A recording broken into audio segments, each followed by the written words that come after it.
Not every angel in white belongs to heaven. Some walk into the house of God with perfume sweeter than incense, smiles brighter than stained glass. Yet, behind closed doors, they carry secrets that can burn down an entire church. This is the story of Anna. She was the girl everyone admired, the one mothers wanted their daughters to be like, the one fathers pointed at and whispered, "See how devoted she is." She was always in the front pew, always dressed in pure white, always with her Bible tucked neatly under her arm. But marks are dangerous things, because when they crack, the truth underneath can be uglier than anyone dares imagine. Anna joined the Fountain of Light Church 2 years after graduating from university. Nobody really asked about her past, because in church, appearances matters more than questions, and Anna's appearance was flawless. She sang in choir, attended every vigil, lifted her hands higher than anyone else when the music swelled. To most, she was the very definition of a church girl. But Anna carried shadows the congregation never saw. In the university, Anna's survival had not come from books or brilliance. It had come from her body. She was an escort, not the kind that stood on street corners, but the kind who was passed around at exclusive parties, whose phone number was whispered among rich men. When she graduated, she told herself she would leave that life behind, and she did, for a time. But sin, once it tastes sweet, really loses its grip. At first, it was little things, lingering glasses with milky stars, a laugh that lasted too long, a touch that she should never have been made. Soon, glances became phone calls, calls became hotel rooms, and within months, Anna's secret life had woven itself into the very heart of the church. She had tasted power, the power of seduction even in the so-called house of God, and the men fell one by one. The choir leader who once scolded others about discipline found himself sneaking into Anna's apartment on Sunday evenings. The youth president who preached about purity began deleting text messages late at night. Even married ushers who once boasted about faithfulness found themselves tangled in her web. Anna smiled through it all. By day, she was the girl in white, lifting holy hands. By night, she was the fire eating through the church's foundation. And the church began to rot. Families argued more. Quarrels broke out among the leaders. Strange scandals whispered in corners. Attendants dropped, but nobody could place the reason. They thought it was the devil attacking them, but devil wasn't outside. He was sitting in the pew, wearing perfume and smiling. One Friday, a guest preacher came from Port Harcourt, a man known for fire and revelation.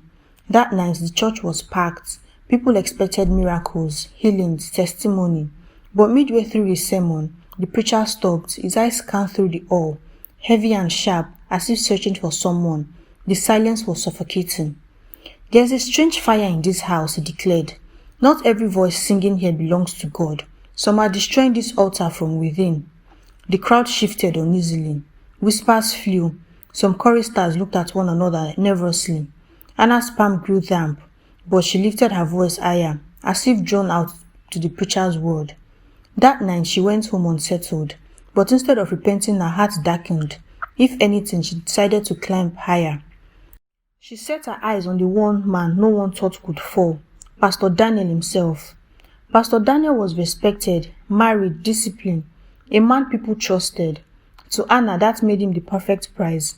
She began with small things, lingering after choir practice, asking him for personal prayers, sending late-night messages that seemed innocent at first. Slowly, walls began to crumble. The day it happened, it was almost ordinary. A counseling session stretched too long. A touch became an embrace became a kiss, and the unthinkable became reality. Pastor Daniel had fallen. Anna felt invincible.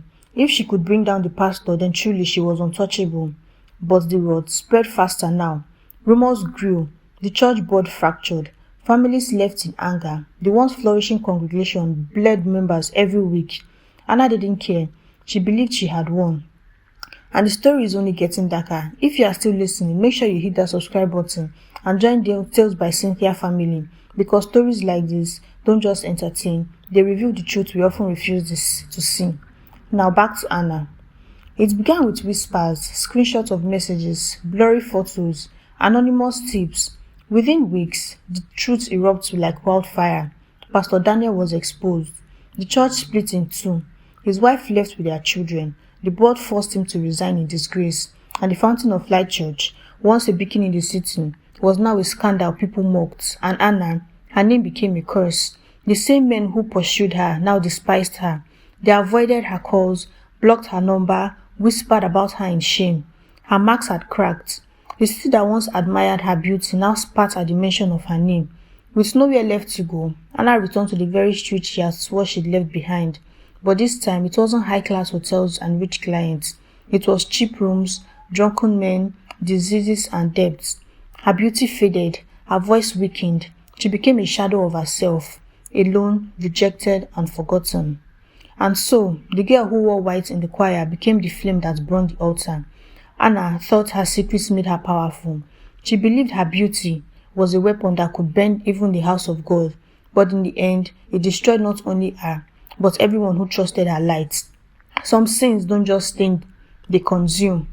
Moral of this story: hidden sins eventually destroy both the sinner and the innocent. Marks of holiness may fool men but never God.